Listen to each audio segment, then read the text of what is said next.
Papa Dudut. Till death do us part. Ang laging bigkas na mga kinakasal sa harap ng altar.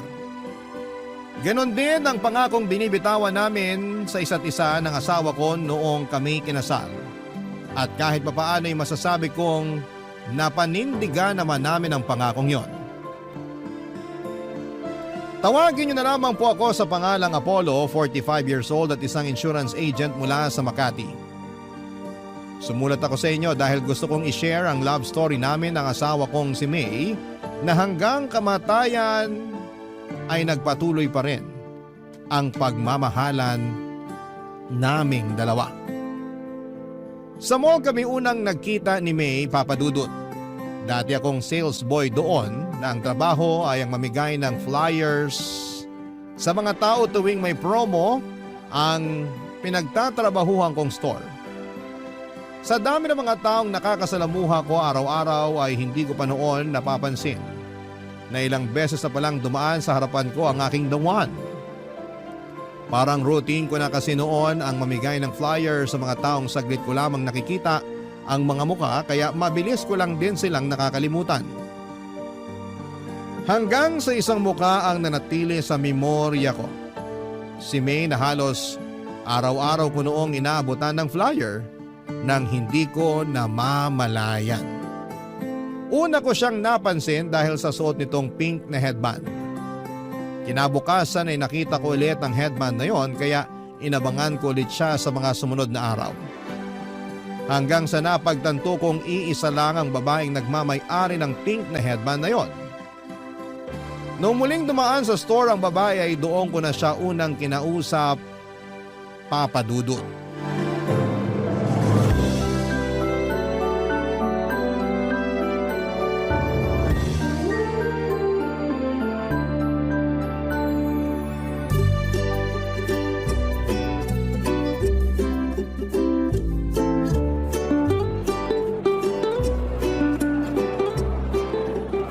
Good afternoon, ma'am.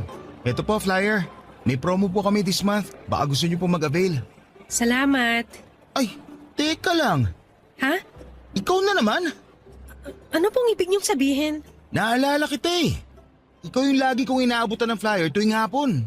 Baka po nagkakamali lang kayo. Hindi. Naalala ko yung pink mong headband eh. Dumaan ka na naman kahapon dito, di ba? Tapos nung nakaraang araw din.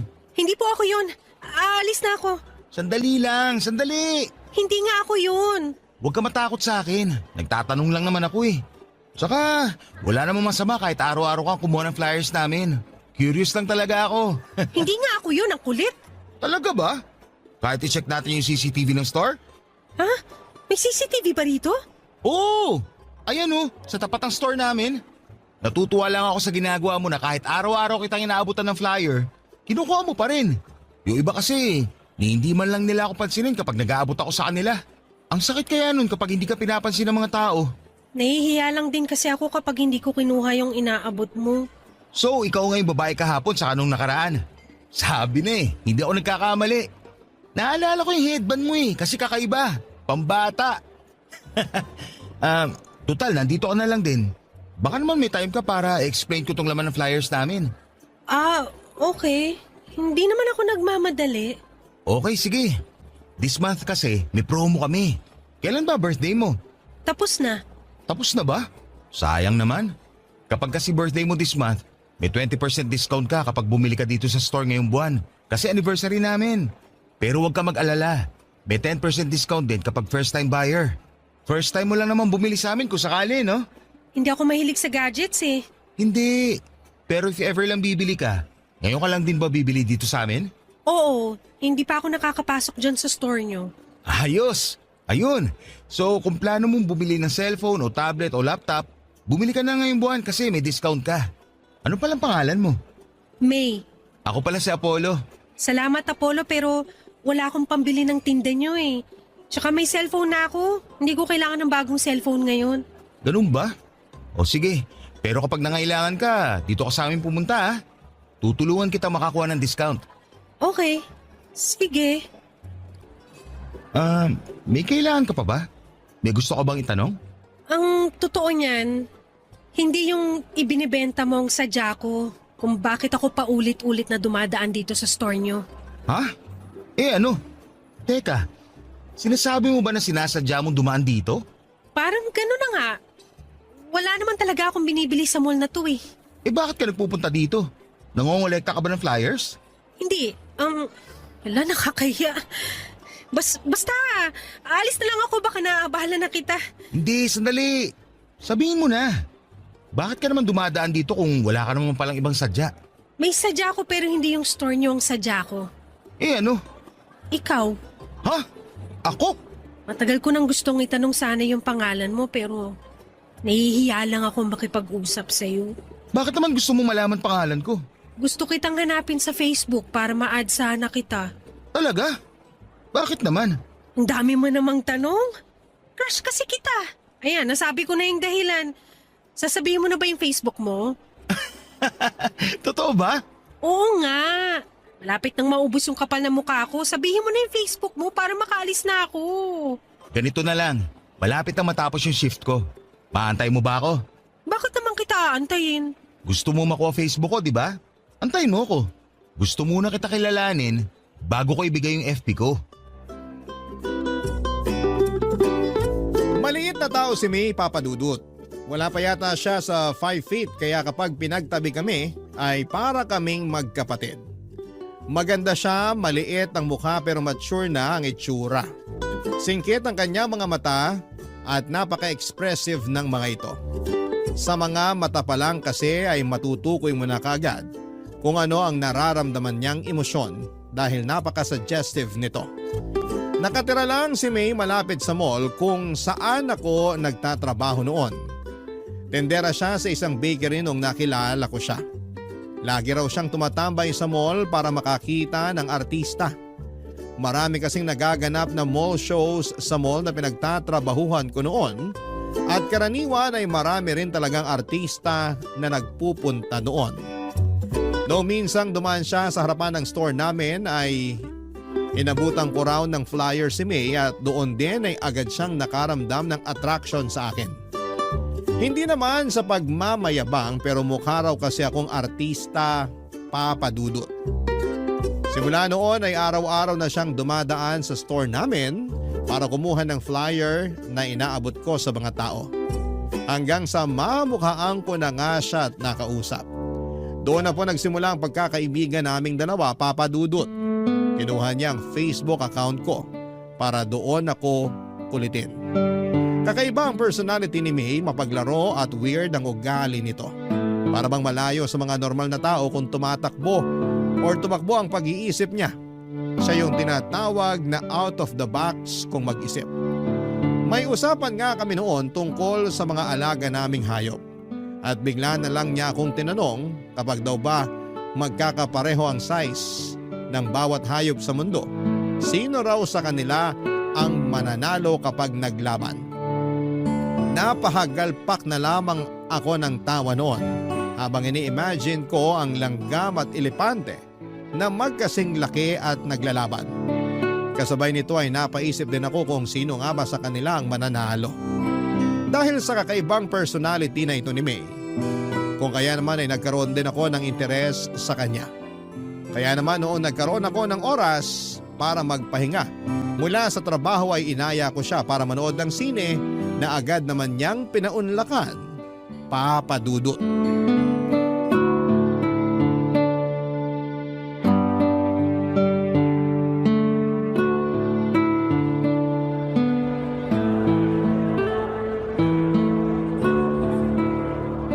Ang lala ng twist ng pinanood natin ah.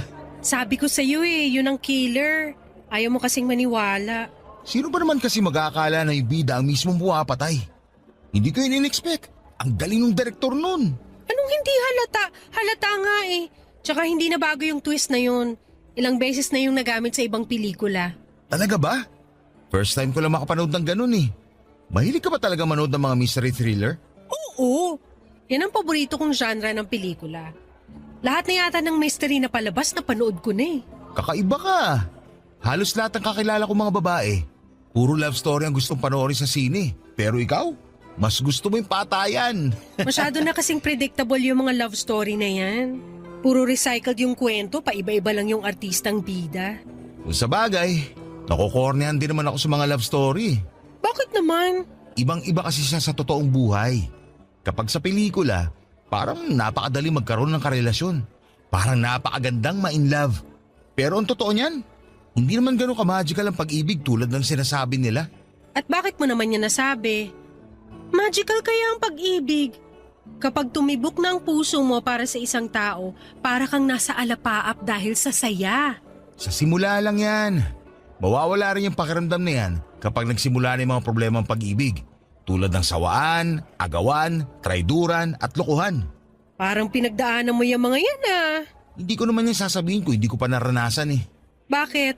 Sino bang bumasag sa puso mo kaya ganyan ang tingin mo sa pag-ibig? Wala, wag na natin pag-usapan yon. Sige na, share mo na. Yung last girlfriend ko kasi, nakipagwalay sa akin noon. Kasi hindi niya raw nararamdaman yung spark sa pagitan naming dalawa. Tapos, natural lang naman yun. Kung hindi niya napanindigan yung pagmamahal niya sa'yo, ibig sabihin, hindi siyang para sa'yo. Parte yun ng paghahanap ng pag-ibig. Kaya nga ayoko sa mga love story na palabas dahil doon. Hindi nila ipinapakita ibang parte ng pag-ibig. Yung parte na masakit. Kasi ang mga pelikula for entertainment yan. Hindi yan ginawa para pagdusahin ng mga manonood. Masyado mo namang siniseryoso yung mga palabas sa sinihan. Babalik tayo sa ex mo. Anong nangyari pagkatapos nun? Ayun, wala pang 1 linggo. Nabalitaan ko na lang na sila na pala ng kaibigan ko. Magtutropa kasi kami tapos nung naghiwalay kami ng ex ko, sinalo siya ng kaibigan ko. Nalaman ko na lang na matagal na pala siyang inaantay ng tropa ko. Kaya nung nalaman niyang hiwalay na kami, pumila kagad siya. Ang saklap naman nun. Pero at least hindi kayo pinagsabay, di ba? Mas masakit yun. Kahit ano pa nangyari, ang ending, nasaktan pa rin ako. Ang puso, kailangang masaktan para maintindihan mo kung ano ba talaga ang ibig sabihin ng totoong pagmamahal. Ikaw ba? Nasubukan mo na ba masaktan? Sa pag-ibig? Hindi pa. Bakit? Siguro ikaw yung nananakit. Hindi ah. Hindi ko pa na-experience yung masaktan dahil hindi ko pa naman naranasang makipagrelasyon. Talaga? Hindi pa? Oo. Hindi ko pa naranasang magkaroon ng boyfriend. Wala ka pa naman palang nakarelasyon eh. Pero kapag magbigay ka ng payo, parang ang dami mo na experience ah. Mahilig kasi ako magbasa tsaka manood kaya parang na-experience ko na rin kahit papano yung tinatawag nilang pag-ibig. Iba pa rin kapag totoong karanasan. Eh diligawan mo ko para masubukan ko na magkaroon ng boyfriend.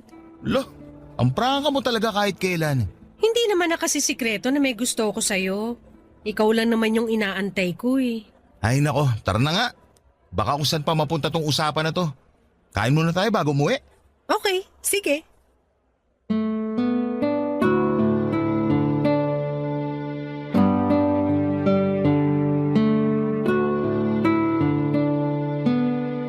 Papadudot mabilis akong napaibig ni May dahil sa kakaibang ugali niya. Napakasaya niyang kasama. Tuwing nasa tabi ko siya ay para bang nagliliwanag ang buong mundo ko. Wala akong ibang ginawa kundi ang tumawa at matuto kapag nakakasama ko siya. Niligawan ko siya at ang panliligaw na yon ay umabot ng 3 buwan dahil kakaiba rin ang paraan nito ng pagtanggap ng manliligaw. Mahilig kasi sa mga mystery games si May at ang kondisyon niya noong niligawan ko siya ay kailangan ko raw na magawa ang 3 bagay na nasa checklist niya. Hindi niya sinabi kung ano-ano ang mga yon kaya natagalan bago ko siya napasagot. Sa ilang buwang pagsasama namin ni May, ang isang bagay lang ang sigurado ko sa kanya at yon ay ang kakaiba siyang mag-isip. Kaya ang ginawa ko ay gumawa ako ng mga bagay na hindi pangkaraniwan hanggang sa nakuha ko rin ang mga nasa checklist niya. Una na rito ang mag-date sa sementeryo. Naisip kong gawin yon dahil nasaktong birthday ng namayapa niyang nanay. Sinamahan ko siyang dumalaw sa sementeryo at doon din ay nagdala kami ng pagkain at nag-date. Para sa kanya, sementeryo ang isa sa mga pinakaromantikong lugar na pwedeng puntahan ng magkasintahan dahil bukod sa tahimik, ay ipapaalala lamang nito sa 2 nagmamahalan kung gaano kaikli at kaimportante ang buhay para lang paglaruan nito. Medyo dark pero may punto naman siya, papadudot. Pangalawa ay ang mag-joyride pero sa tren. Sumakay kami sa last trip ng MRT mula sa North Avenue papunta sa Taft at sabay naming binilang ang bawat landmark na aming nalampasan. Ang pangatlo naman, ang bagay na hindi ko makakalimutang ginawa ko para kay May, ay noong sabay kaming nagpatato kay Apo Wangod. Noong isinama kami ng kamag-anak ko mula sa abroad na magsagada. Pagkatapos noon sa mismong harapan ng mambabato, ay sinagot ako ni May, Papa Dudut. Barangay Love Stories. Barangay Love Stories. Ang relasyon namin ni May ay umabot ng 5 taon bago kami nabiyayaan ng isang lalaking anak. Noong nag-celebrate ng 1 taon ang anak namin ay nagdesisyon kami ni May na magpakasal. Sabay naming binuo ang isang pamilyang masaya at puno ng mga hindi malilimutang karanasan. Matapos nga ang 3 taon ay nasundan pa ang panganay namin ng isa namang babae. Maayos ang naging buhay namin ni May sa mga sumunod na taon. Nakahanap ako ng bagong trabaho bilang isang insurance agent samantalang nanatiling housewife ang asawa ko para maalagaan ang 2 naming anak, Papa Dudut. Napakasimple lang ng buhay namin noon. Hindi man kami nabiyayaan ng yaman ay labis-labis naman ang sayang pumapalibot sa pamilya namin. Ito'y dahil hindi hinayaan ni May na maging boring ang pamilya namin. Lagi siyang may handang pasabog sa bawat araw ng buhay namin na siyang nagiging core memory ng bawat isa sa amin. Lalo na ang mga anak namin. Hindi siya nawawala ng pakulo mula sa paggawa ng gawaing bahay, pag-iipon ng pera at kung ano-ano pa. Lagi siyang gumagawa ng laro na naging bonding time na rin namin. Isa sa mga hindi ko malilimutan tuwing nanonood kami ng TV ay paunahan pa kami sa paghula kung anong brand ng patalastas ang nasa screen namin. Pero ang masasayang araw na yon ay nabigyan ng tuldok nung bigla na lamang nakaramdam ng kakaiba si May sa kanyang katawan. Laging sumasakit ang binti nito noon. Nang ipacheck namin sa doktor, ang nararamdaman niya ay napagalamang mayroong bukol sa hita niya na kasing laki ng ponkan. Sumailalim siya sa iba't ibang klase ng test tulad ng MRI, ultrasound at biopsy. Umabot ng halos 1 buwan bago nakumpirma ng asawa ko ay mayroong sarcoma.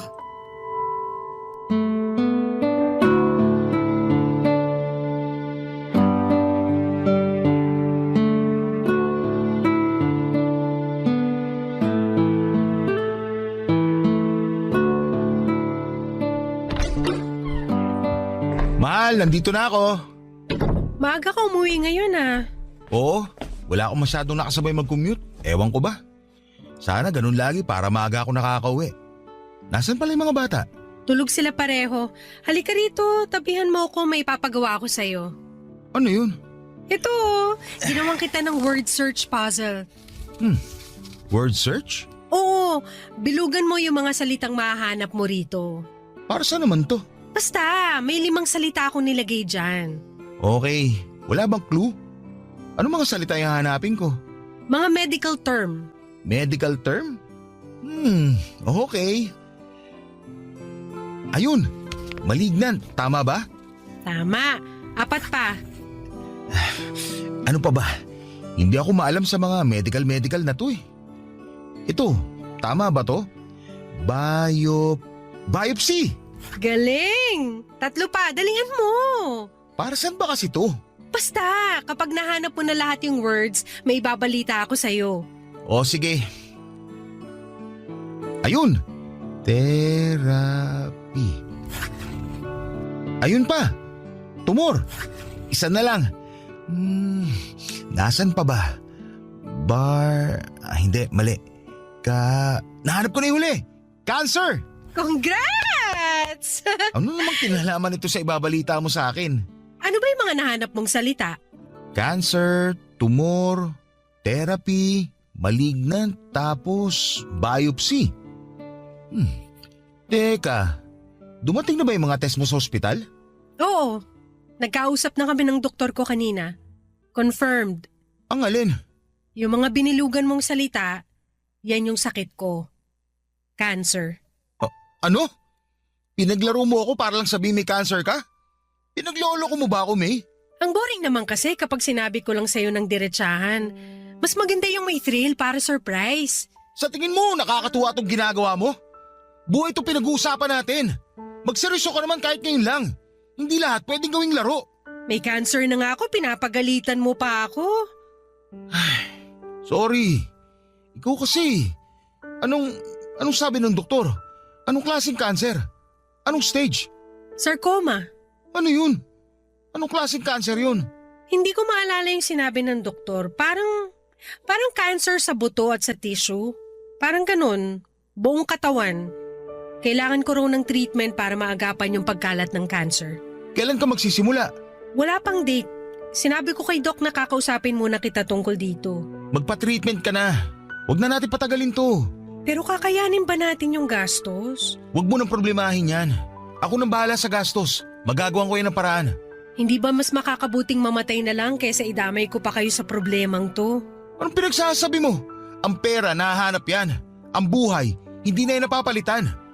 Mas gusto ko na lang na malubog sa utang kaysa mamatay kami. Tandaan mo yan. Oh, nagagalit ka na naman. Ayoko lang na ganyan ang iniisip mo. Walang mabuting maidudulot ang pagkamatay mo. Kaya labanan mo yung sakit mo. Para sa mga anak natin at para sa akin. Sige. Oo, lalaban ako. Magpapagamot ako. Alam na ba to ng mama mo? Ikaw pa lang ang pinagsabihan ko. Tatawag ako kay mama mamaya baka sakaling makahiram din tayo sa kanya ng panggastos. Kakausapin ko rin yung mga kapatid ko tungkol dyan. Basta ang mahalaga ngayon, magsimula ka na sa treatment mo. Papadudot lumaban si May at ginawa ko ang lahat para matustusan ang mga gastusin para sa treatment niya. Nag-apply ako sa mga loans at naghanap ng sideline para mabayaran ang mga hospital bills ni May. Hindi rin naman po kami pinabayaan ng mga kamag-anak at kaibigan namin. Nagpaabot din ng tulong ang pamilya ni May, ganoon din ang mga kapatid ko. Minsan kapag nasa ospital kami, ay ang mga in-laws ko ang nagbabantay sa mga bata. May oras nga noon na ilang linggong nawalay sa amin ng mga anak namin dahil kinailangan namin magstay sa ospital noon. Sa awa ng Diyos, ay nalaban na naman ni May ang kanyang sakit matapos siyang magpa-opera. Tumalab ang treatment nito at sumailalim sa remission o pagkawala ng mga sintomas ng kanyang sakit ang asawa ko. Sobra-sobra ang pasasalamat ko noon sa Diyos. Dahil dininig nito ang mga panalangin ko na habaan pa ang buhay ni May. Masyado pa kasing bata ang mga anak namin para mawala ng ina. Kaya nakahinga ko nang sabihin ng mga doktor na maayos na ang lagay ng asawa ko na wala ng sintomas ng cancer sa katawan niya. Unti-unti ay bumalik sa dati niyang sigla si May, sabay naming binawi ang mga oras at panahong nasayang dahil sa sakit nito, kasama ang mga anak namin.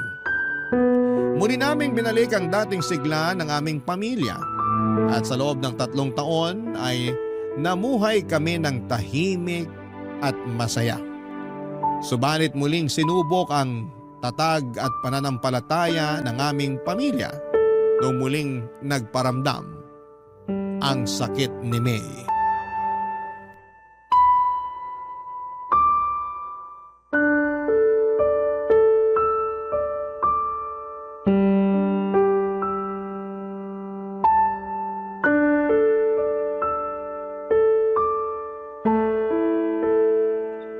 So paano ngayon yan?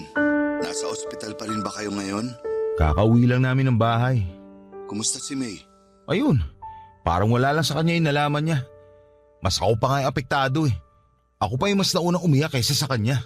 Ganun naman talaga si May eh. Hindi masyadong nagpapakita ng kalungkutan. Ayaw kasi niya na madamay yung mga tao sa paligid niya.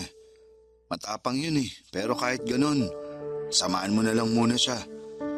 Alam ko na kahit hindi yun nagpapakita ng emosyon eh, mabigat ang pakiramdam nun ngayon. Alam ko naman yun.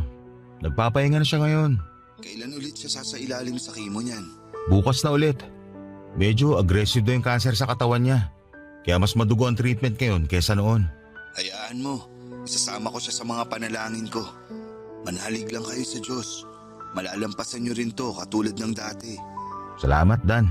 Kung kailangan niyo ng tulong, huwag kang magdalawang isip na tawagan ako. Pwede ako magbantay sa mga bata kapag nasa ospital kayo. Salamat pero nakausap ko na si nanay tungkol dyan. Siya muna ang tatao dito sa bahay kapag nasa ospital na kami. O siya, sige na. Magpahinga ka na rin. Salamat sa pagtawag, pre ha. Walang anuman. Apollo? Apollo? Sandali lang po, nandyan na. Oh ma, pasok po kayo. Nasaan ang anak ko? Okay na ba siya? Nasa kwarto po si May, nagpapahinga na po siya. Bumiyahe ako agad nung nabasa ko yung text mo. Ano bang nangyari sa kanya? Sumakit po yung likod niya kaninang umaga. Namimilipit na siya sa sakit, kaya itirakbo ko na lang siya sa ospital. Anong sabi ng doktor? Maayos na ba siya? Ma, bumalik po yung cancer ni May. Ano? Diyos ko, May. Akala ko ba maayos ng lahat? Akala ko pa wala na siyang cancer. Yun nga rin po ang alam namin eh. Pero sabi ng doktor, may pagkakataon talaga na bumabalik yung tumor sa mismong pinanggalingan nito. Mahabaging Diyos, ano nang nangyayari dito sa anak ko? Ma, sa inyo ko lang po muna sasabihin to. Hindi pa po to alam ni May.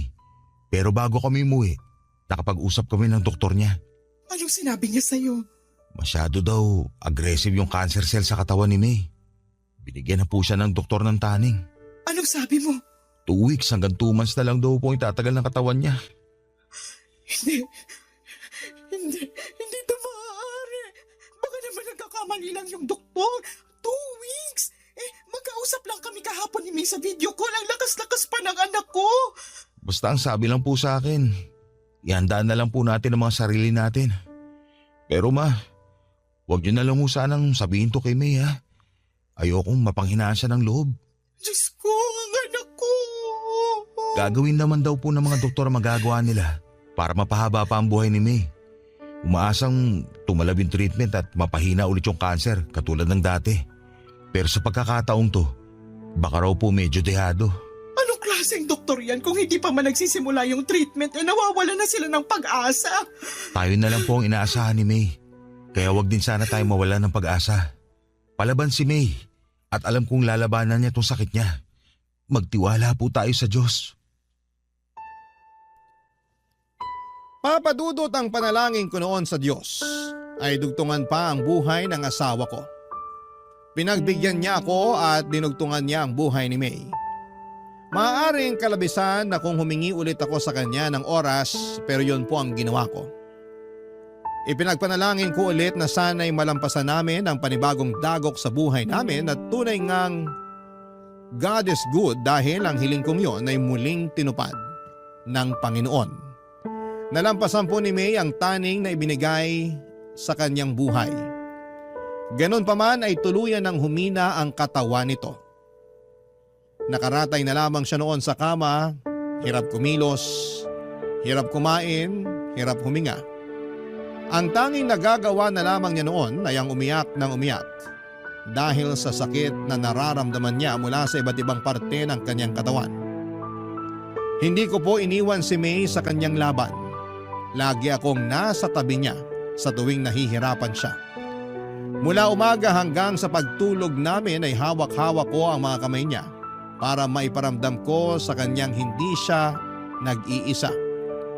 Hanggang sa nag-decide si May na itigil na ang treatment niya. Hindi na raw kaya ng katawan niya ang bagsik na dulot ng mga treatment na ginagawa sa kanya. Pakiramdam niya ay mas lalo lang daw siyang nanghihina. Hindi ako pumayag noong una pero dahil sa pakiusap nito ay wala na akong nagawa kundi ang ibigay ang kahilingan niya. Umabot pa nga ng 4 na buwan si May bago tuluyang bumigay ang katawan niya. Papadudot na gulat ako sa naging reaksyon ng puso ko noong nag-flatline si May. Nakahinga ko. Sa halip na balutin ako ng kalungkutan ay nakaramdam ako ng kaginhawahan. Sa wakas ay tapos na ang paghihirap ng asawa ko. Hindi na niya kailangang mamilipit sa sakit. Hindi na niya kailangang umiyak. Hindi na niya kailangang maghabol ng kanyang hininga. Payapa na siya.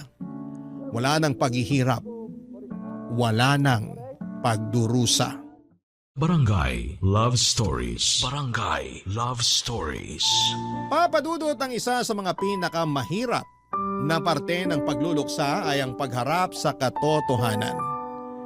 Sa mga huling buwan ni May ay inihanda ko na ang sarili ko sa pagkawala ng asawa ko.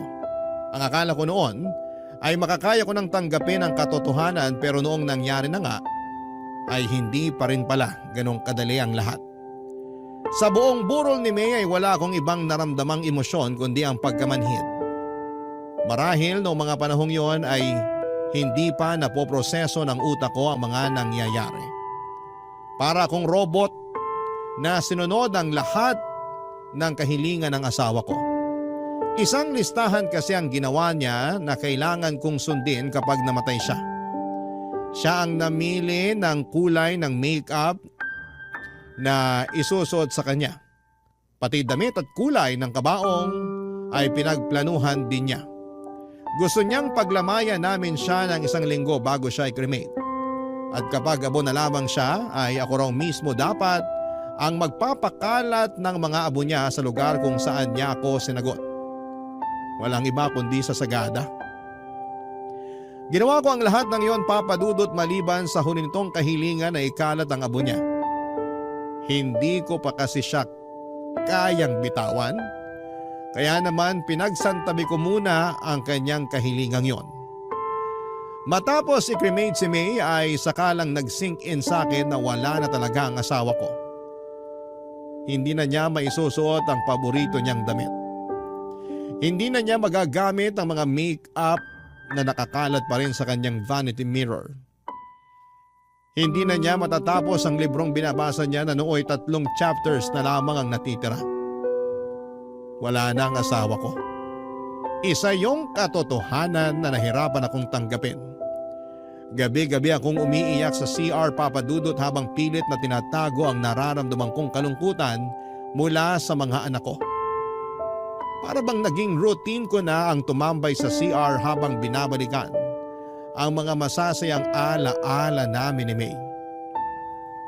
Isang gabi habang nakatambay ako sa CR at inaalala ang mga old pictures namin ng asawa ko ay bigla akong tinawagan ng kaibigan kong si Dan, Papa Dudut.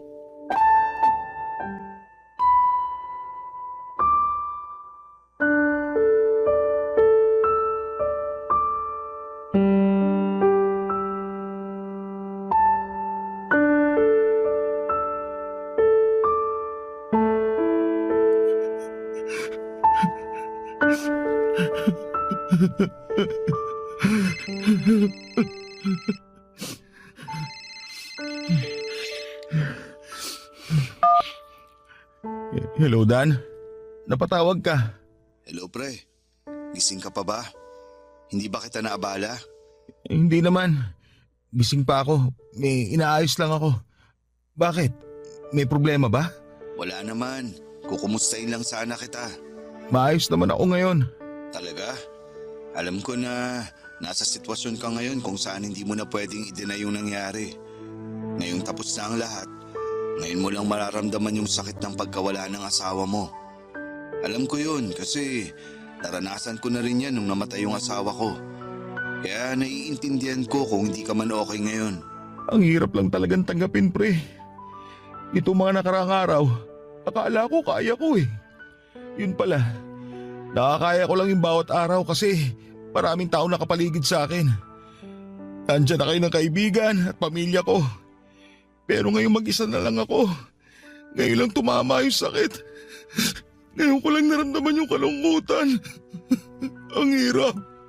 Sobrang hirap. Yan din ang sinabi sa akin ni May noon. Sinabi ni May? Anong ibig mo sabihin? Ang totoo niyan pre, tumawag ako sa iyo ng ganitong oras dahil kay May. Hindi kita maintindihan, pare. Bago namatay si May, nagkaroon kami ng pagkakataong mag-usap. Isang bilin ang ibinigay niya sa akin. Sinabihan niya ako na samahan kita sa pagluluksa. Na kapag nakremate na siya't lahat, Kapag wala na yung mga taong nakikiramay, kapag bumalik na ang lahat sa normal, tawagan daw kita para kumustahin ka. Sinabi niya yun sa'yo? Oo pare, alam kasi niya na yung mga unang gabi na wala na siya sa tabi mo, yun ang mga pinakamalungkot na gabing mararanasan mo. Tumawag ako sa iyo ngayon dahil sa bilin ng asawa mo at bilang kaibigan na rin. Kaya kung ano man ang gusto mong ilabas, kung ano man ang gusto mong sabihin, narito ako't makikinig. Maraming salamat pare. Hindi ko alam kung paano ako magsisimula eh. Paano ko sisimulan ang bawat araw ko kung wala na yung tao nagsisilbing araw ko? Wala na yung tao nagbibigay buhay sa pamilya ko. Paano ko pupunan yung kawalan ni May sa pamilya namin? Huwag kang magsimula. Hayaan mong kusang mangyari ang mangyayari. Karapatan mong magluksa dahil mahal mo yung nawala. Lahat naman tayo may kanya-kanyang paraan ng pagluluksa eh. Kaya kung ano yung mas makakapagbawas sa bigat na nararamdaman mo ngayon, yun ang gawin mo. Nandito naman kami na willing tumulong eh. Nandiyan ang mga magulang at kapatid mo, pati na rin ang biyanan mo. Hindi ka nag-iisa, Apollo. Maraming salamat sa pagtawag mo. Kahit papano, nabawasan tong bigat na nararamdaman ko ngayon. May nasabi pa ba sa'yo si May? Sinabihan niya ako na ako na raw bahala sa'yo at gabayan ko raw yung mga anak niyo.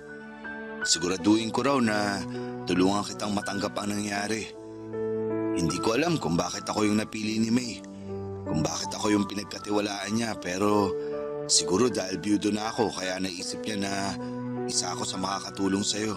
Pinagkatiwalaan ka niya kasi mabuti kang kaibigan. Isa ka sa mga taong malaki naging parte sa buhay namin. Ganon din naman kayo ni May sa akin eh.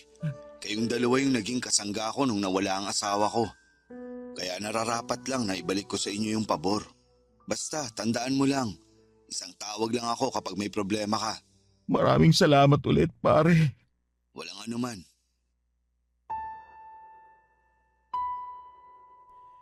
Nagulat ako papadudot na kahit nawala na si May, ay nagawa pa rin pala niyang magplano para sa hinaharap.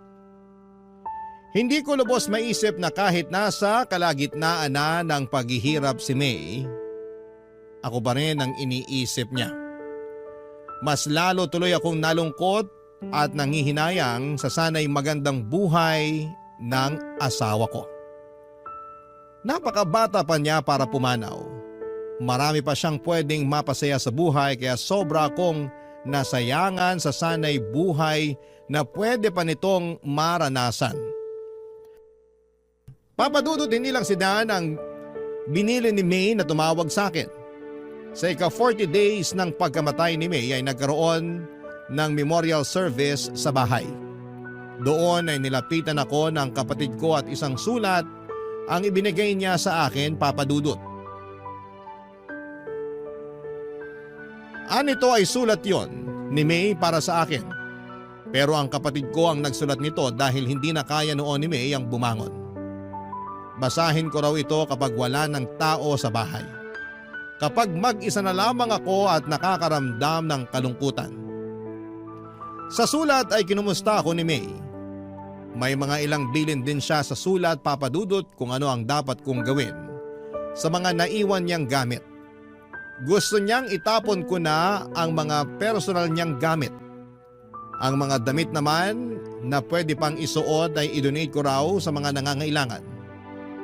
Huwag daw ako mag-iwan ng bagay na magpapalungkot lamang sa akin.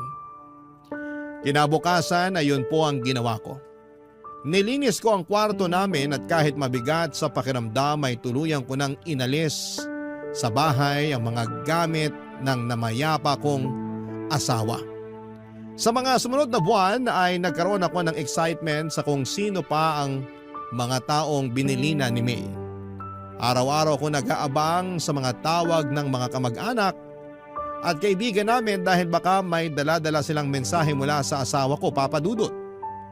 Ang pangatlo at huling mensahe na nakuha ko mula kay May ay noong binisita ko ng biyanang ko sa bahay sa mismong unang death anniversary ni May, papadudot.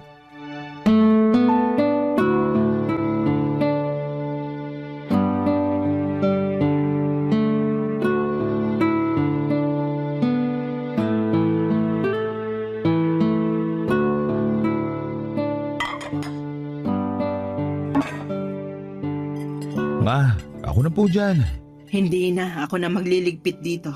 Dalhin mo na lang to sa kapitbahay nyo. Pansit yan tsaka puto. Sayang din kapag hindi naubos, wala namang iba ng kakain. Maliban na lang kung may darating ka pang bisita. Wala na pong darating. O siya, itong itinabi kong ulam, ulamin nyo na lang bukas. Sige po. Nakakapagod tong araw na to. Alam mo ba, simula alas 4 nagluluto na ako. Sabi ko naman po kasi sa inyo, Ma. Mag-order na lang po tayo para hindi kayo mapagod. Hindi pwede. Kapag nag-order tayo, para na rin nating ininsulto si May. Dapat bigyan pa rin natin siya ng oras kahit na sa paghahanda lang ng anibersaryo ng pagkamatay niya. Alalahanin natin siya sa pamamagitan ng pagkaing inihanda natin para sa kanya mismo. Salamat po pala sa pag-prepare ng handa ngayon. Walang anuman. Nasabi na sa akin niya ni May bago pa siya pumanaw. Binili na niya ako na pagsapit daw ng death anniversary niya, ako raw ang magluto ng handa dahil hindi ka raw marunong magluto. Binili na niya rin po kayo? Oo. Nung hinatid mo yung anak mo sa eskwela noon, ako yung naiwan na nagbantay kay May. Nag-usap kami tungkol sa buhay-buhay, tapos nabanggit niya na natatakot siyang mamatay. Hindi dahil mawawala na siya sa mundong to, kundi dahil maiiwan niya kayong mag-aama niya. Paano na lang daw kapag may handaan? Sino na raw ang magluluto? Tapos napag-usapan namin, yun nga, tungkol sa death anniversary niya na samahan kita kasi alam niya na hindi ka marunong maghanda sa mga ganitong klaseng okasyon. Kahit kailan talaga. Kahit wala na siya rito. Kami pa rin ang inaalala ni May. Ay, ganun talaga yung batang yon. Mas iniisip niya yung kapakanan ng iba kaysa sa kanya. Bago pala siya pumanaw, may iniwan si May para sa'yo. May iniwan po siya? Ano po yun? May nirecord siya para sa'yo. Sabi niya, iparinig ko raw to sa'yo sa first anniversary ng kamatayan niya. Nasaan po? Ay, taka, nandito sa cellphone ko eh. Tulungan mo nga akong hanapin, nasa recording yun eh. Amin na po. Ako na ang titingin. Ayan yung cellphone ko. Hanapin mo na lang. 556655 ang passcode. Sige po. 556655. Tapos sa recording po, no? Oo, May ang nakalagay na pangalan. Ayun po. Nakita ko na. Play ko na po. Sige, play mo na. Hello, mahal. Isang taon na ba ang lumipas? Ang bilis naman. Parang kailan lang nung nawala ako ah.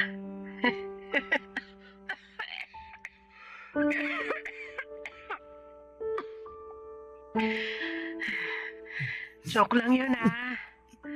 Baka magalit ka na naman kasi nagbibiro na naman ako tungkol sa kamatayan. Siraulo ka talaga. Kumusta ka na? Nagawa mo na ba yung mga billing ko sa'yo? Siguraduhin mo lang na maganda yung naging makeup ko, ha? Tsaka dapat, by this time, nakakalat na yung mga abo ko sa sagada. Doon mismo, sa tapat ng puno kung saan kita sinagot. Hindi pa. Hanggang ngayon nandito pa yung mga abo Tapos, yung mga gamit ko, naipamigay mo na ba? Itapon mo na yung mga hindi mo gagamit. Huwag kang magtago ng mga gamit kung hindi na importante. Alikabukin lang yung mga yon. Siguro, mag-iwan ka lang ng ilang pictures ko para naman hindi ako makalimutan ng mga anak natin. Mahal, sorry. Hindi ko na magagawa yung pangako ko sa'yo. Nasasamahan kita hanggang pagtanda. Sorry kung hindi ko na kayang lumaban. Hindi ko na talaga kaya eh. Hirap na ako. Pero sana, kahit nawala na ako, magpatuloy ka pa rin sa buhay. Maghanap ka ng bagong taong magpapatibok sa puso mo. Ng bagong nanay sa mga bata. Walang kaso sa akin yun. Ang mahalaga lang para sa akin ay yung makita ko kayong mamuhay ng masaya, payapa, at malusog. Yun lang naman.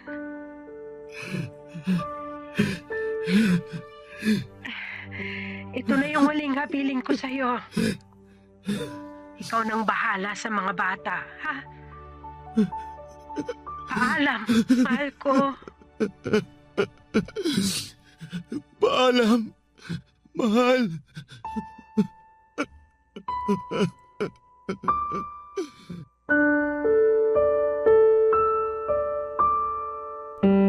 Ang totoo niyan, Papa Dudut, ay hindi pa talaga tuluyang nakakalaya ang puso ko mula sa kalungkutan ng pagkawala ni May. Hindi pa rin talaga siya kayang pakawalan kahit na matagal na siyang namayapa. Araw-araw ay pumapasok pa rin siya sa isipan ko. Dumating nga noon sa puntong gumagawa pa ako ng senaryo sa utak ko bago ako matulog kung saan ay masayang nagsasama ang buo naming pamilya. Yun na lang kasi ang tanging paraan para mawala ang pagkalumbay ng puso ko. Pero tama ang mga sinabi ni May mula sa recording na ginawa niya. 1 taon na ang lumipas at kailangan ko na siyang pakawalan. Hindi pwedeng lagi na lamang akong nakasilip sa nakaraan, Papa Dudut. Kailangan kong harapin at tanggapin ang kinabukasan na wala na si May para na rin sa mga anak namin. Unti-unti ay sinanay ko ang sarili ko na wala ng May sa tabi ko. Ginawa ko ang lahat bilang single parent para mabigyan ng magandang kinabukasan ang mga anak ko.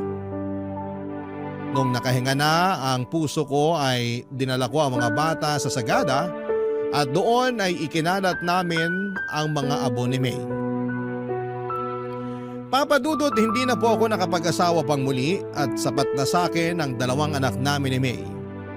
Hindi man kami buo ay masaya at kontento naman ang pamilya namin. Hindi ko na kailangan ng bagong pag-ibig pa dahil buo ang puso ko sa pagkakaroon ng 2 anak. Ngayon ay kailangan ko na lamang gampanan ang trabaho ko bilang magulang sa kanila sa pamamagitan ng mga natutunan ko sa dati kong asawa na si May. Hanggang dito na lamang po ang kwento ko sa inyo, Papa Dudut. Ang inyong forever, kapuso at kabarangay, Apollo. Dear Papa Dudut, mapagpalang araw po sa inyo at sa lahat ng bumubuo ng Barangay LS. Pati na rin po ang mga nakikinig ngayong araw. Magbabaka sakali po ako na mapili at mabasa ninyo ang sulat ko sa mismong araw ng undas. Laking pasasalamat ko po kapag nagkataon.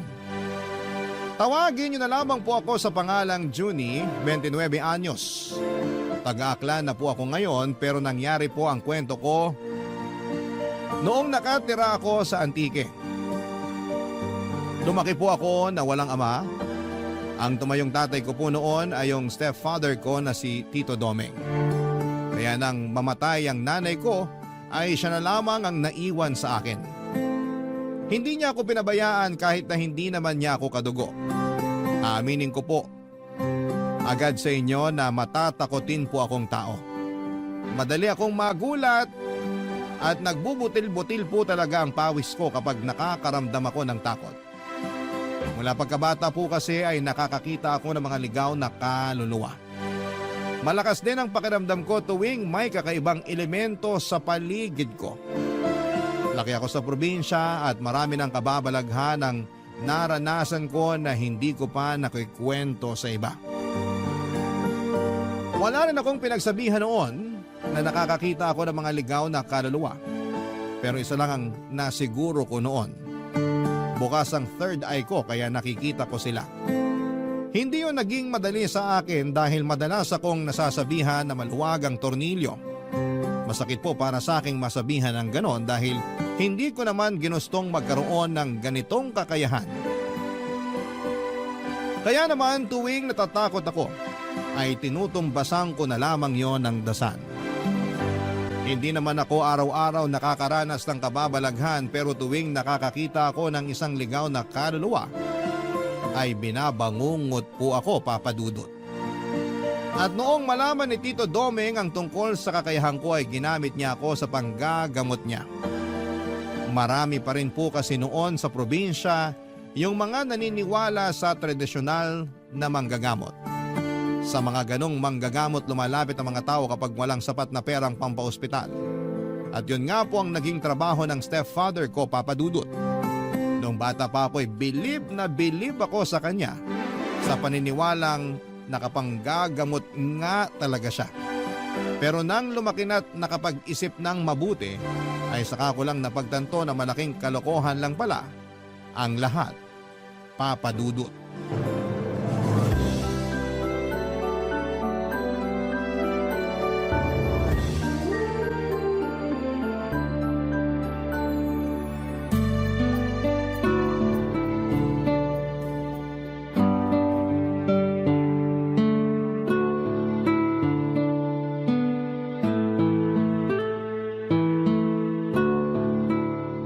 Oh, ba't di pa tayo maandar?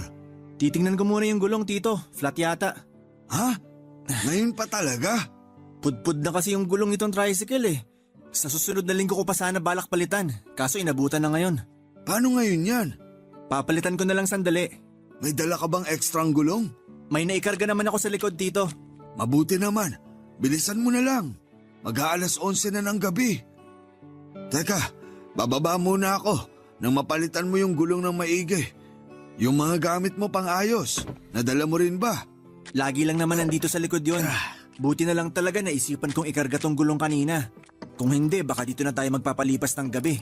Hindi tayo pwedeng magpalipas ng gabi rito, Juni. Bakit naman, Tito? Basta, Nga pala, Tito. Ano ba talagang sakit nung matandang ginamot nyo kanina? nung matandang babae. Siyempre, nag-imbento lang ako ng sakit. Pero mukhang maayos naman yung kalagayan ng matanda. Dala na lang siguro ng edad kaya nanghihina. Hindi na nga makatayo eh. Ikaw ba naman abuti ng mahigit 80 anyos?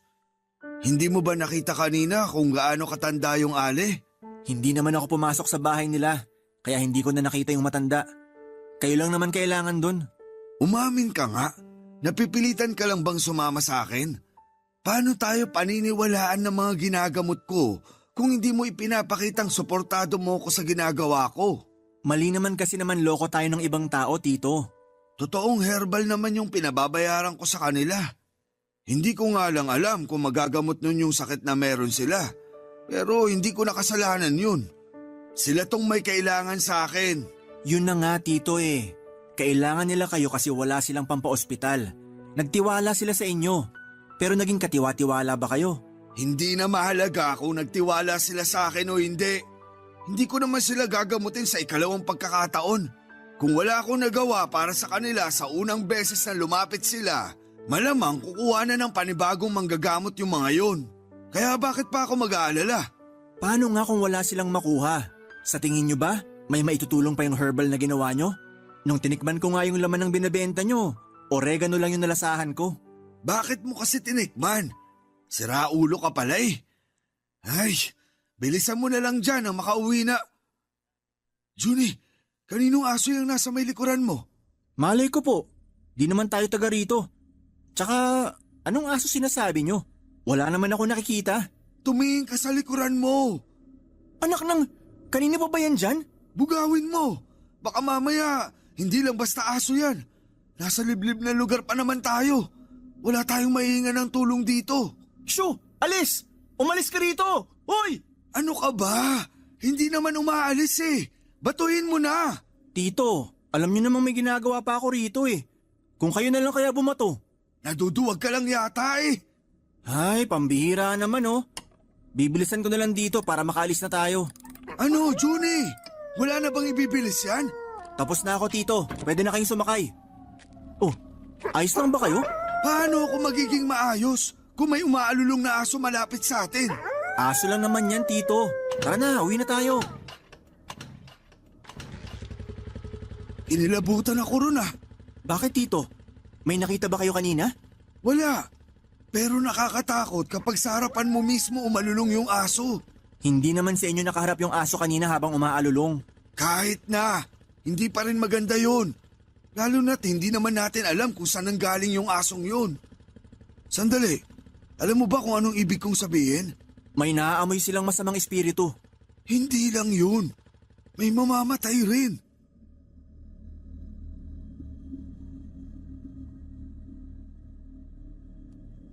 Papadudot kahit nakaramdam ako ng takot ng mga sandaling yon, ay nagpanggap na lamang ako kay Tito na hindi apektado sa mga nangyari. Ang totoo po kasi ay may nakita akong binata, siguro ay mga 18 o 19 years old siya, kung saan mismo nakaharap yung asong kalye. Kahit na hindi ko titigan ay alam kong isa na naman yung ligaw na kaluluwa. Dahil sa amin dalawa ni Tito ay ako lamang ang nakakakita ng mga ganon. May pamahiin kaming pinapaniwalaan tuwing may umaalulong na aso. Meron daw itong nakikitang masamang espiritu o di kaya'y may mamamatay. At sa pagkakataong yon ay kami lang naman ni Tito ang magkasama kaya gano'n na lamang ang kabang naramdaman ko. Dahil sa nangyari ay hindi na naman ako nakatulog ng maayos sa pag-uwi namin. Pasado 12:00 na noon nang lumabas ako ng bahay para manigarilyo. Nakapatay na lahat ng ilaw sa bahay at hindi na ako nag-abala pang buksan dahil wala naman sana akong balak magtagal sa labas. Pero habang nakaupo ako roon at humihit-hit ng sigarilyo, ay bigla na lang may humawak sa magkabilang balikat ko. Paglingon ko, wala namang tao. Nang ibalik ko noon ang tingin sa harapan ko ay ramdam na ramdam ko na nagkakabutil-butil na ang pawis ko sa noo. Nang makita ang isang batang lalaki na nanlalalim ang mga mata at maputla ang mga labi niya. Nang kumurap ako ay bigla na lamang itong nawala. Papadudot.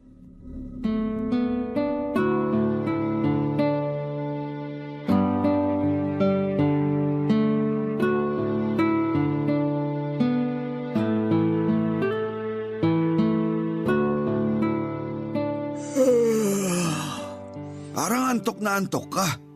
Hindi ka ba nakatulog ng maayos kagabi? Naalimpungatan kasi ko kagabi. Ang ingay ng mga aso ng kapitbahay. Tahol ng tahol. Hindi naman siguro tayo sinundan nung asong nakita natin kagabi, no? Si Tito talaga. Di makamove on dun sa aso. Huwag nyo na kasing isipin yun. Hindi naman tayo sinundan ng aso. Kung sumunod yun at humabol sa atin, dun kayo matakot. Baka aswang na yun. Oh, bakit tawang-tawa ka dyan? Parang di ka duwag ah. Saka alam mo namang mapamahiin akong tao. At ikaw, alam kong naniniwala ka rin sa multo. Kaya huwag ka nang magtapang-tapangan dyan. Mag-almusal na lang tayo, Tito. Tapos na ako, kanina pa. Kumain ka na dyan.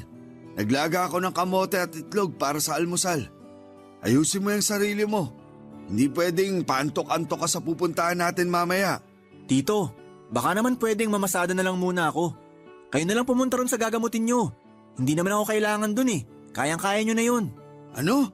Seryoso ka ba? Hindi pwede. Walang maghahatid sa akin papunta ron. Kung gusto nyo, ihahatid ko na lang kayo. Pero hindi na ako sasama sa inyo sa panggagamot. Bakit? Ayaw mo na ba akong tulungan? Hindi naman sa ganon, Tito. Hindi na kasi kaya na konsensya ko yung ginagawa nyo. Hindi naman talaga kayo nakakapanggamot eh. Yang bibig mo! Baka may makarinig sa'yo. Pwede namang manghilot na lang kayo. Bakit kailangan nyo pang magpanggap bilang manggagamot? Kasi doon ako madaling magkakapera. Maraming taga rito sa atin na naniniwala pa rin sa mga katulad ko. Naghahanap buhay sila, Tito. Bawat halagang binabayad nila sa inyo, pinaghihirapan nila yon. Kaya lumaban naman sana kayo ng patas. Anong lumaban ng patas pinagsasasabi mo dyan? Hindi ba ako lumalaban ng patas? Kung nagtatrabaho sila, nagtatrabaho rin ako. Pinaghihirapan ko rin yung ibinabayad nila sa akin. Alam mo, kaya di ka umaasenso kasi masyado kang madrama sa buhay. Ano sa tingin mo? Pang-drama sa radyo buhay mo? Umayos ka nga. Hindi mo na problema kung paano nila kinita yung pera nila. Ang mahalaga, binabayaran ka. Ganun lang yun. Kung hindi mo titibayin yung sikmura mo, magugutom ka talaga. Maraming paraan para kumita nang hindi ka nanloloko ng mga tao, Tito. Ginusto niyo lang talaga yung ganyang gawain, kaya nakasanayan niyo na. Tigilan mo na nga yan. Huwag mo na akong pangaralan. Mag-asikaso ka na. Sasama ka sa akin mamaya. Sabi ko ho, ihahatid ko na lang kayo mamaya. Susunduin ko na lang kayo kapag pauwi na. Tawagan niyo na lang ako. Bakit ba ang tigas ng ulo mo? Kailangan nga kita ron. O sige, sasama ako. Pero magkalinawan po sana tayo. Yun na yung huling beses na sasama ako sa inyo. Kasi sa susunod na pilitin nyo pa akong sumama, mapipilitan na akong sabihin sa mga ginagamot nyo na peke kayong manggagamot. Kung marunong kang tumanaw ng utang na loob, hindi mo gagawin yan sa akin. Pwede naman akong tumanaw ng utang na loob sa ibang paraan. Pero hindi sa gusto nyo, Tito. Kapakanan nyo lang din naman ang iniisip ko eh. Paano kung malaman ng mga nagpapagamot sa inyo na hindi naman talaga nakakatulong yung ginagawa nyo? Paano kung karmahin kayo sa panloloko nyo sa kanila? At yung pinakamalalang pwedeng mangyari, paano kung may mamatay ng dahil sa inyo? At bakit naman may mamamatay ng dahil sa akin? Maiintindihan nyo rin yung sinasabi ko pagdating ng araw, Tito. Pero sana, hindi na tayo umabot sa puntong yon.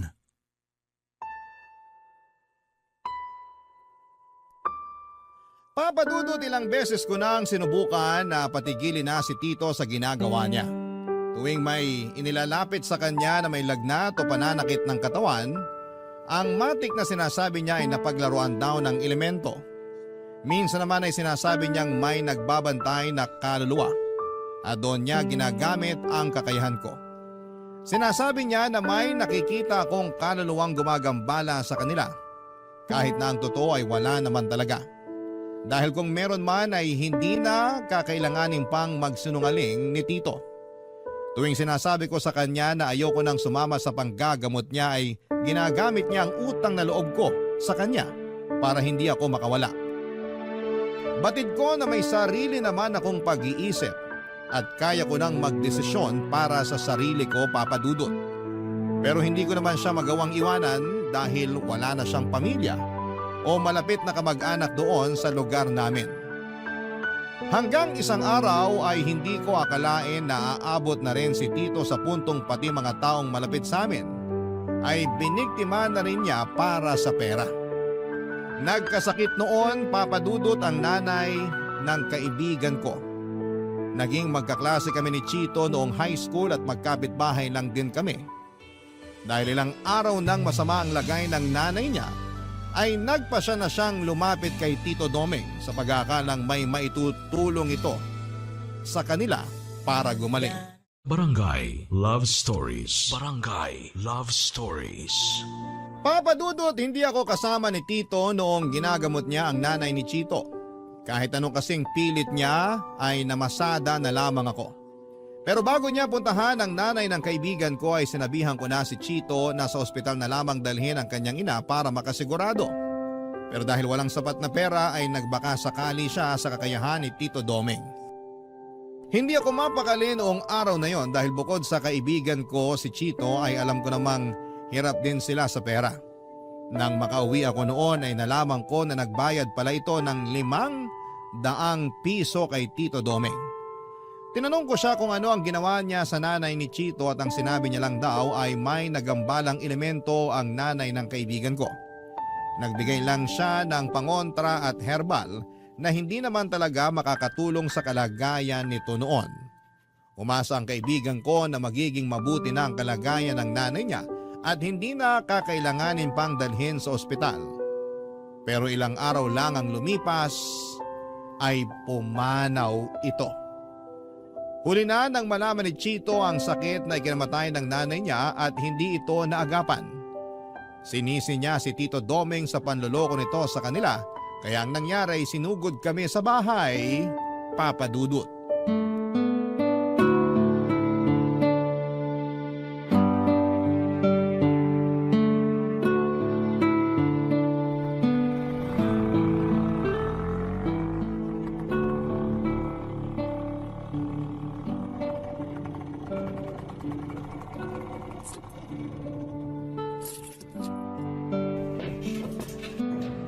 Ay, salamat. Nakauwi rin. Nasaan yung tatay-tatayan mo, manloloko? Sabihin mo, gusto ko siya makausap. Ha? Teka, bakit? Huwag ka na magmaang-maangan! Sigurado ako na alam mo yung kalokohan na ginagawa ng tatay-tatayan mo! Hindi siya totoong manggagamot, di ba? Peke siya! Pati kami niloko niya! Teka lang tol, huminahon ka muna. Pag-usapan natin to ng maayos. Pag-usapan ng maayos? Namatay yung nanay ko! Nagawan ko pa sana ng paraan na mailigtas siya kung hindi lang sana kami niloko ni Mang Domeng!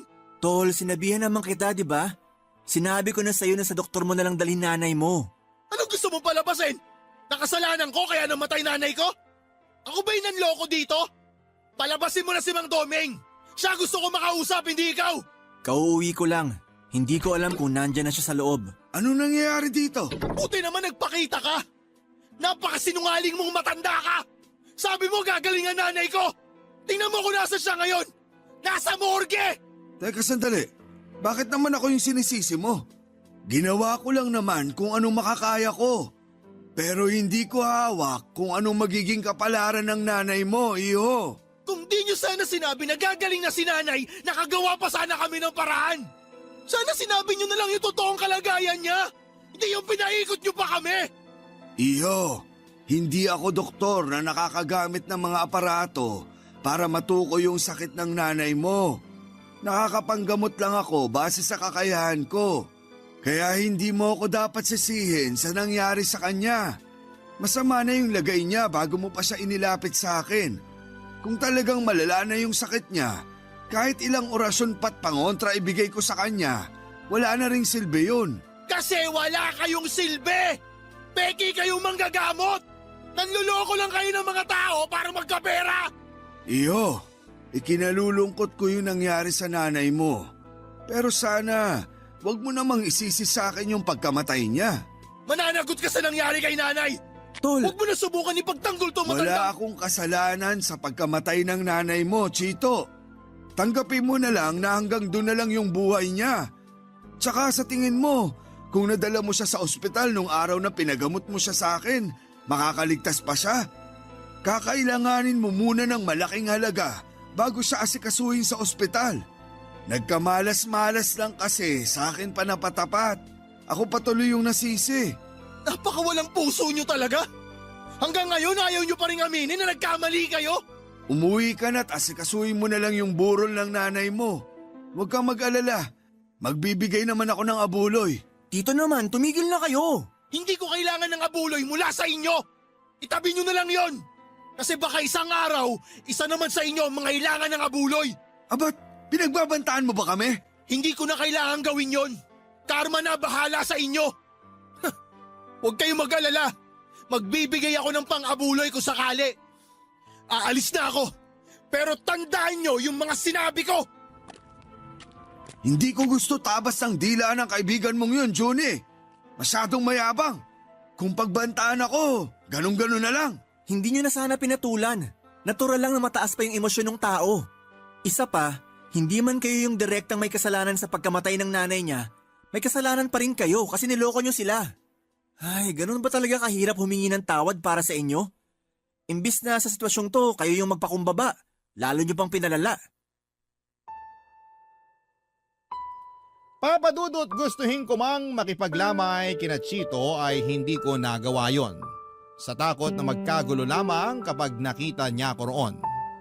Inirespeto ko na lamang ang gusto ng kaibigan ko at para makatulong kahit papaano ay palihim akong nagpaabot ng kaunting abuloy para sa yumao niyang ina. Nakisuyo lamang ako noon sa pinsan niya, ang kaso ay nalaman pa rin niya na sa akin galing ang pera kaya ipinabalik niya Papadudot. Dahil nasa tapat lamang ng bahay namin ang pinaglalamayan, ay hindi ko mapigilang kilabutan tuwing napapatingin ako sa kabaong ng nanay ni Chito. Minsan kasi ay namamalik mata ko. Yung mukha kasi ng nanay niya na nakalagay sa tarpaulin ay parang buhay na nakatitig sa akin. Kung ano-ano ang kababalaghan ng naranasan ko, lalo na noong unang gabi pa lamang ng lamay.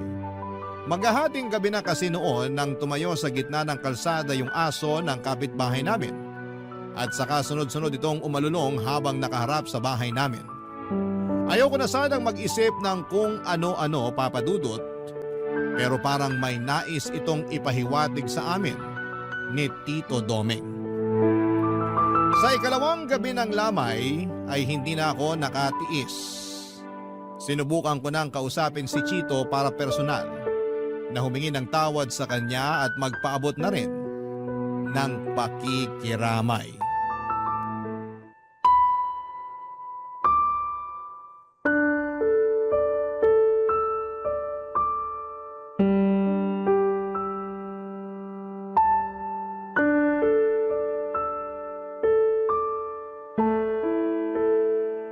Tol, pasensya ka na. Dumiretso na ako rito sa bakuran nyo. Di ba sabi ko sa'yo ayoko makita pagmumukha mo dito? Ano yan? Naguhugas kamay ka ngayon? Tol, hindi. Gusto ko lang talaga makiramay. May pinagsamahan naman tayo eh. Kung ano man yung nagawa ni Tito, hindi naman ako kasama ron. Pinigilan ko rin naman siya eh. Ikaw rin, pinigilan kita. Ano ngayon gusto mong gawin ko? Pasalamatan ka? Hindi naman sa ganon. Gusto ko lang makiramay, yun lang. Ay, ano pang magagawa ko nandito ka na. Baka gusto mo magkape. May mainit na tubig pa ron sa kusina. Hindi na. Di na ako magkakape. Gusto ko lang talagang sabihin na pasensya ka na talaga. Hanap ka na lang na mauupuan mo. Konti pa lang naman yung tao dito sa lamay. Sige, pero baka kailangan mo rin ng tulong. Kahit tagabigay lang ng kape o biskwit, pwede ako. Huwag ka mag-alala. Hindi naman ako mag-uuwi. Huwag na. Huwag ka na mag-abala. Kaya ko na to. O sige, ikaw bahala. Magkalinawan lang tayo Hindi porkit hinahayaan kita rito, pwede na rin pumunta rito yung tatay-tatayan mo. Magkakagulo talaga kami pag nakita ko siya rito. Mukhang hindi naman talaga siya pupunta kung sakali. Tol, pwede ko bang silipin si tita? Pwede naman. Sige, sumilip ka. Grabe, nakakagulat talaga itong nangyari kay tita. Ang lakas-lakas pa niya nung nakaraan. Binibiro pa nga niya ako tuwing nakikita niya akong dumaraan eh. Hindi kasi nagsasabi si nanay na may nararamdaman na pala siya. Sana may nagawa man lang ako para sa kanya. Ayaw lang siguro ni tita na maging pabigat sa'yo, kaya hindi niya sinabi. Ano nga palang sakit niya? Pancreatic cancer. Nakita ko yung itinago ni nanay na papel sa mga gamit niya. Nagpa-check up na pala siya noon pero hindi niya sinasabi sa akin. Pero di ba inaaya mo siyang magpa-check up nitong mga nakaraang buwan nung sinabi mo na may napapansin ka sa kanya? Inaaya ko siya pero ayaw niya sumama. Hindi niya raw gusto yung amoy ng ospital eh. Ang sabi niya pag nasa loob siya ng ospital para siyang unti-unting pinapatay. Ay, kaya naman pala niya nasabi yun kasi nanggaling na siya ron. Naalala ko yung araw na yun. Maghapon siyang nawala. Tapos ang sabi niya lang, naghahanap siya ng pwedeng pasukan bilang kasambahay. Talagang ayaw niya na nag-aalala ka. Kaya kahit nahihirapan na, hindi pa rin nagsasabi. Tama ka. Ayaw niyang mamroblema pa ako sa gastusin. Hindi ko rin kasi alam kung saan ko kukunin yung pera kung sakali. Pero sakit-sakit sa parte ko. Nawala man lang ako nagawa para dugtungan yung buhay ng nanay ko. Kasalanan ko to eh. Kasalanan ko rin kung bakit namatay si nanay. Huwag mo nang sisihin yung sarili mo. Wala na tayong magagawa. Wala na siya eh. Ipagdasal na lang natin yung kaluluwa ni... Tol, bakit?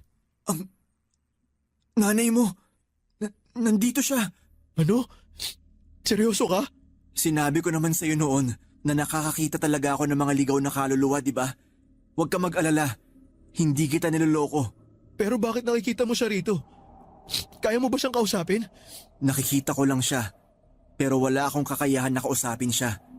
Sa tingin mo, galit ba sa akin nanay ko? Hindi ko masasabi. Ha? Namatay yung kandila. Siya ba may gawa nun? Teka, kumalma ka nga. Maraming nakikipaglamay ngayon. Baka matakot mo sila. Paano ako kakalma kung alam ko nandito yung kaluluwa ng nanay ko? Tapos namatay pa yung kandila. Anong ibig sabihin nun? Ipinaparamdam lang niya na nandito siya. Wala naman siyang intensyon na takutin tayo. Nandito pa rin ba siya? Oo. Nasa tabi mo. Tol naman! Huwag mo naman akong takutin ng ganyan. Totoo yung sinasabi ko. Pero hindi mo naman kailangan matakot. Si nanay talaga oh. Mahal na mahal ko naman siya pero wag naman sana siya magparamdam ng ganito. Baka pag nagkataon, dalawa na kaming paglamayan dito.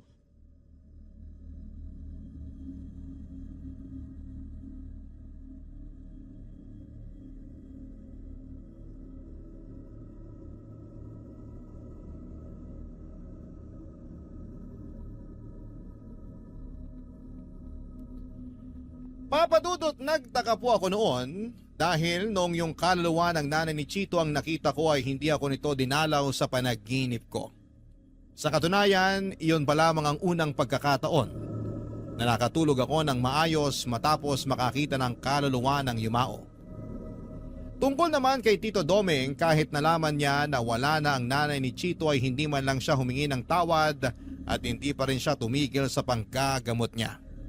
May iba na namang gumaling sa tulong niya pero yon ay dahil simpleng lagnat lamang talaga ang sakit nila at wala ng sintomas ng iba pang mga sakit. Pero bukod sa nanay ni Chito ay may nabanggit sa akin si Tito na may isa sa mga ginamot niya ang tuluyan ng namaalam. Ang malala doon, hindi pa rin siya nakonsensya sa ginawa niya. Papadudot, hindi ko alam kung bakit napakabigat ng pakiramdam ko nang umuwi sa bahay ni Tito matapos niyang ibalita na namatay yung matanda habang dinadasalan niya. At kaya ginabi siya ng uwi ay dahil may dinaanan pa siyang lamay ng gabing yon. Pagkagaling sa lamay ay diretsyo na agad siya pauwi sa bahay at hindi na naisipang pang magpagpag, dala ng kalasingan. Pero ang hindi ko alam, bukod sa pagsuway niya sa pamahiin tuwing may lamay, may isa pa pala siyang ginawang kalokohan na hindi ko akalain na magagawa niya ng mga panahong yon, Papadudot. Barangay Love Stories. Barangay Love Stories. Papadudot, ng minsang umuwi si Tito ay nagtaka ko kung bakit may mga dala siyang pagkain. Noong tinanong ko siya kung saan galing yon, ang sabi niya lang ay bigay lang daw yon ng mga ginamot niya. Binigay lamang bilang pasasalamat. Pero syempre hindi ko siya nagawang paniwalaan dahil malakas talaga ang pakiramdam ko noon na may ginawa na naman siyang kalokohan. Ilang araw lang mula nang mapansin ko yung mga dalang pagkain ni Tito Doming ay nalaman ko na nagsusugal na rin pala siya sa mga pinupuntahan niyang lamay, kung saan na siya nakakarating noon dahil sa kaadikan niya sa pagsusugal. Hindi lang yon ang ginawa niya. Inamin niya rin sa akin na noong natalo na siya sa sugal ay natukso siyang kumuha ng pera sa mga abuloy doon mismo sa tabi ng kabaong noong pinaglalamayan. Naggalit ako sa kanya. Sa halip kasi na magtino siya dahil sa nangyari sa nanay ni Chito ay lumala pa siya at umabot pa nga sa puntong ultimo patay, ay nagiging biktima na rin niya. Pero ang mas inaalala ko po noon ay yung nalabag ni Tito ang pamahiin sa patay. Bukod sa hindi siya nagpapagpag, nag-uwi rin siya ng mga pagkain galing sa lamay, pati na rin yung perang kinuha niya mula sa abuloy.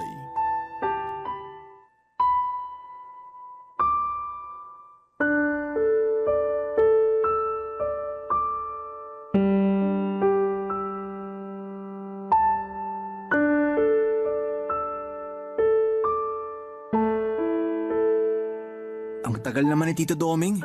Ano bang nangyayari dun sa tatay-tatayan mo? Parang madalas ginagabi ng uwi ah.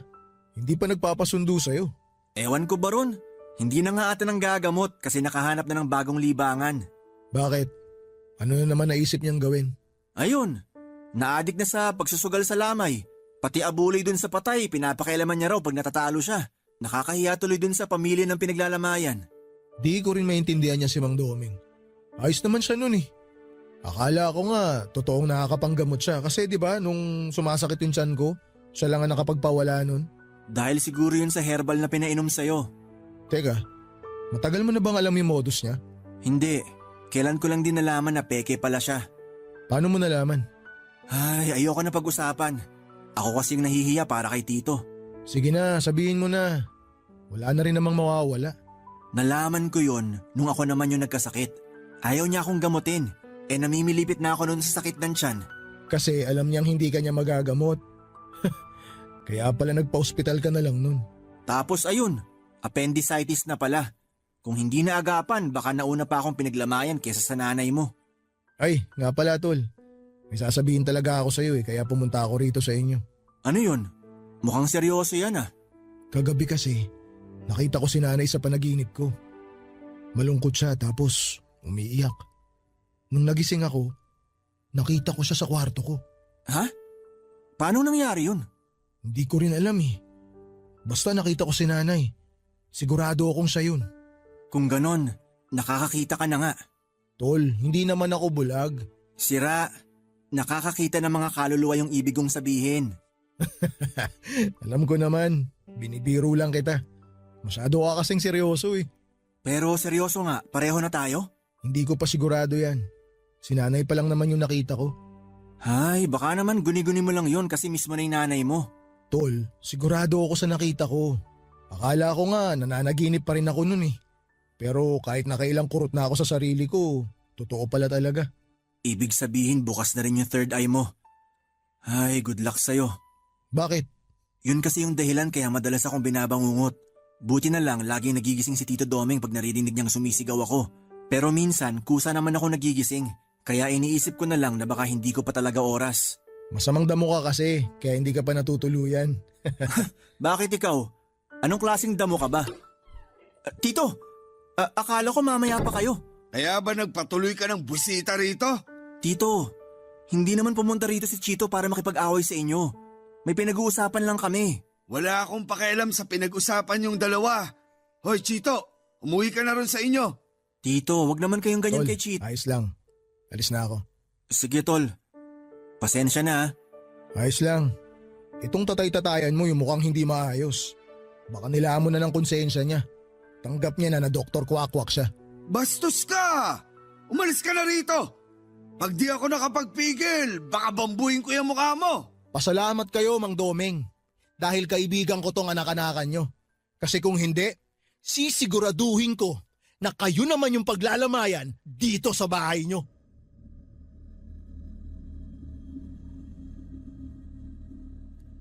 Papadudot, mabuti na lamang at hindi nagkasakitan ng mga oras na yon sina Chito at Tito Domeng. Hanggang sa pagkakataong kasing yon ay hindi pa rin sila nagkakaayos. Sa pag-uwing yon ni Tito Domeng ay napansin ko kaagad ang butil-butil na pawis niya mula sa kanyang noo. Pati na rin sa ibang parte ng kanyang katawan. Parang pagod na pagod siya. Nang tanungin ko siya ay sinabi niyang masama raw ang pakiramdam niya.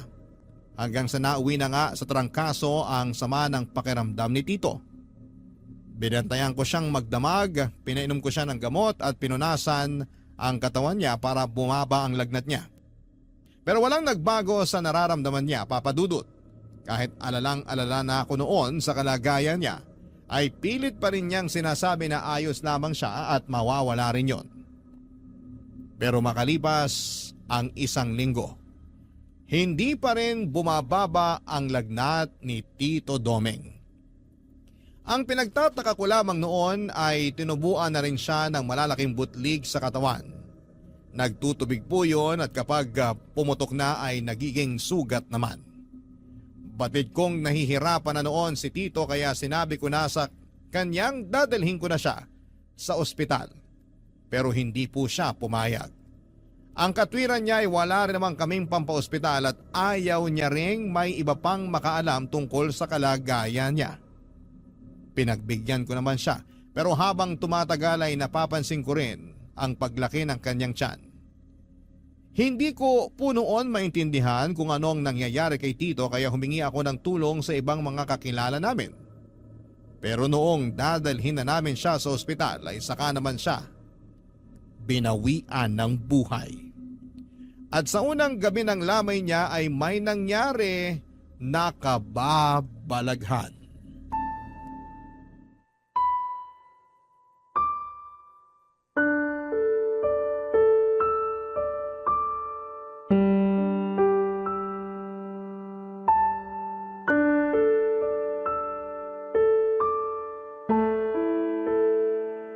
Tol, nakikiramay ako.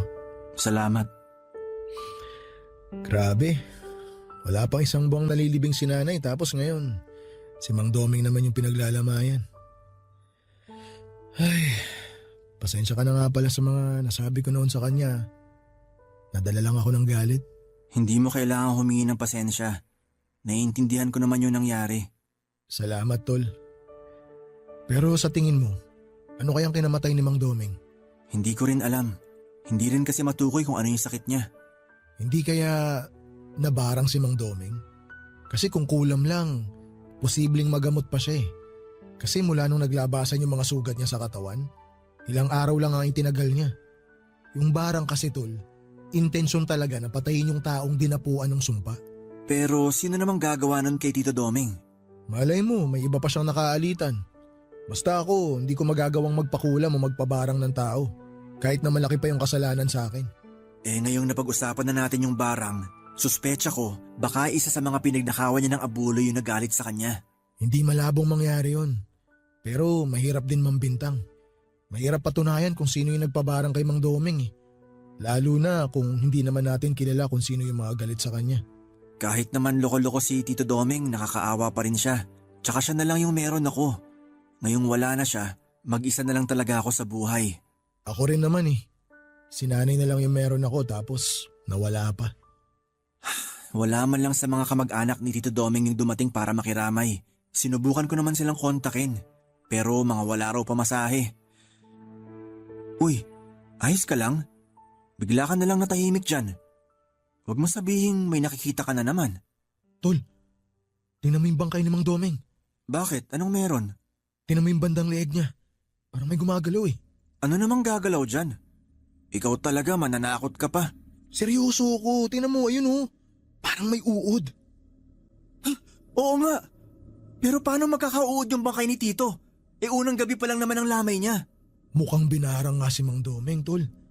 Ganyan daw kasi yung nangyayari kapag namatay sa barang ang isang tao eh.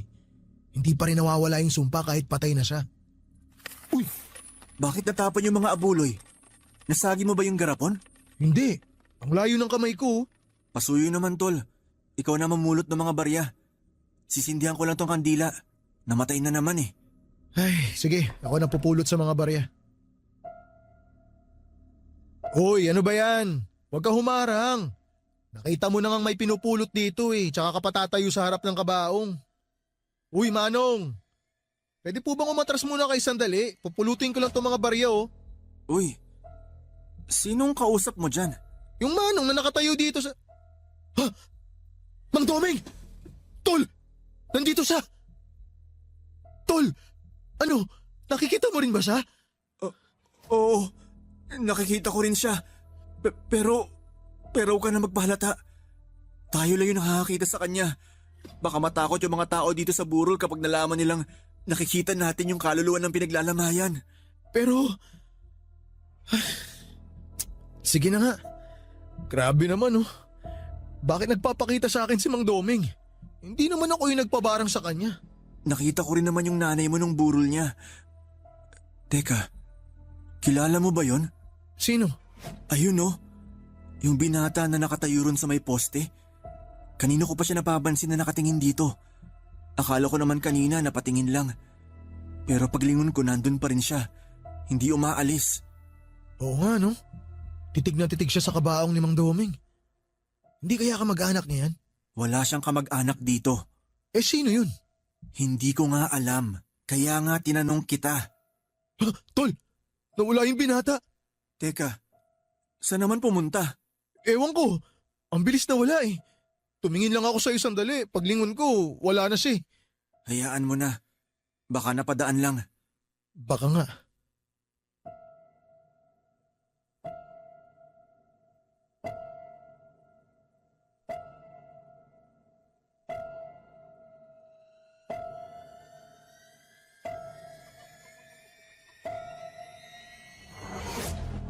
Papadudot naging palaisipan po noon sa akin kung sino yung binata na nakita namin sa unang gabi ng lamay ni Tito Doming.